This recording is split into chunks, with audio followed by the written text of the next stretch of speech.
ومما يشغل العباد عن طاعة الله هذه الأغاني المختلفة الأشكال والألوان التي احتلت غالب بيوت المسلمين وحاصرت باقيها حصارا شديدا حتى افتتن بها الرجال والنساء والولدان ممن خفت عقولهم وضعف إيمانهم، فتجد الحاذق منهم يعرف كل المطربين والمطربات ويحفظ الأغاني والمقامات، وإذا سألته عن أمر ديني ثغر فاه وقال ها لا أدري، قد تكافلت الجهود لنشرها وأسست شركات لحفظها.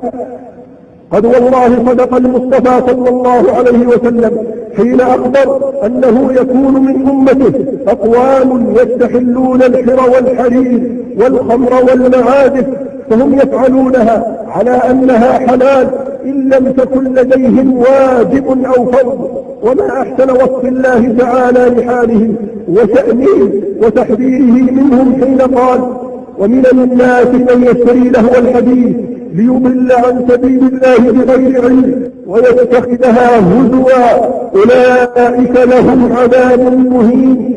وإذا تتلى عليه آياتنا ولى مستكبرا كأن لم يسمعها كأن في أذنيه وقرا فبشره بعذاب أليم.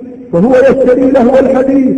قال المفسرون: لهو الحديث هو الغناء. وأقسم ابن مسعود رضي الله عنه ثلاثا أنه الغناء، فهو يشتريه كما هو حاصل اليوم من شراء المجلات وشراء الأشرطة، وليست الضرورة أن يدفع لذلك مالا، ولكن قد يكون شراؤه اختياره على حديث الحق سبحانه، فيكون المعنى أنه اشترى الضلالة بالهدى، فإذا دفع مالا كانت خسارته مضاعفة.